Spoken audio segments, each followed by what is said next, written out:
Eva Rock, Oui. dernier zapping de la semaine.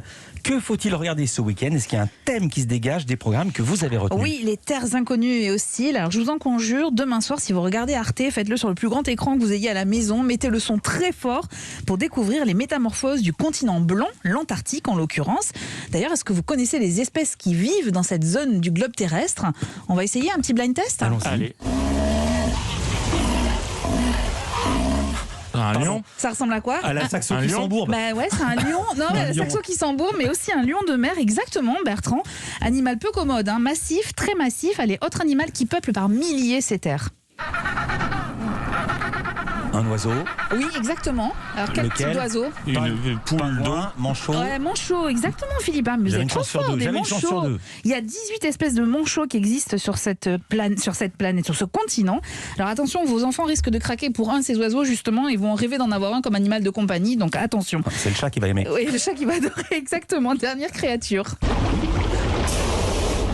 C'est facile. Une baleine. Mais oui, baleine à bosse, majestueuse, autant de merveilles, écoutez bien, de la nature, donc, qui pourraient disparaître. Si l'écosystème se détraque, cet habitat disparaîtra. Certaines espèces mourront alors que d'autres proliféreront. Sans compter le dérèglement de l'écosystème des virus et des bactéries qui pourraient être fatales à l'humanité. Alors les images de ce documentaire sont sublimes, sont rares et on mesure en fait à quel point elles pourraient totalement disparaître si l'urgence climatique n'est pas prise en compte. Le film, par sa beauté et son intelligence, relève vraiment du travail d'orfèvre et un travail historique aussi parce qu'il est question des premiers hommes à avoir mis les pieds sur ce continent mystérieux. Lui, il fut le premier à poser le pied sur la Lune. Redécouvrez l'épopée de Neil Armstrong grâce au film de Damien Chazelle, First Man, dimanche sur France 2, extrait de la conférence de presse dans le film, hein, avant le départ d'Apollo 11 avec Neil Armstrong et Buzz Aldrin.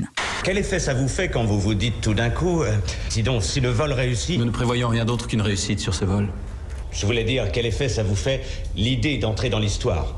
Je peux peut-être vous éclairer là-dessus.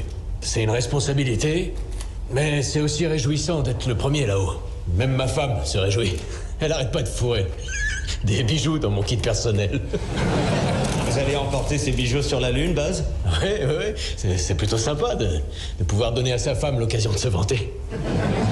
Et vous, Neil, vous prendrez quoi? Si je pouvais, je prendrais plus de carburant. Anecdote véridique, c'est un film d'aventure, une aventure spatiale évidemment, mais surtout humaine, avec dans le rôle titre Ryan Gosling. L'Antarctique est donc à découvrir sur Arte demain samedi à 20h50 et la Lune, c'est sur France 2 à 21h05 dimanche soir. Merci beaucoup, Eva Rock. Vous serez en vacances la semaine prochaine en Oui. Antarctique ou pas, on ne sait pas. Il va nous manquer. Ouais. Eva- Il l'a magnifique. préparé, il m'a dit j'ai une super vanne pour demain. C'est Clémence Olivier qui va s'occuper du zapping dès lundi. Vous partez pas tout de suite parce qu'on va vous retrouver tout à l'heure pour votre indispensable musical. On va parler de jazz mais pas seulement. Bertrand Chameroy, merci. Nous on vous retrouve lundi Oui. également.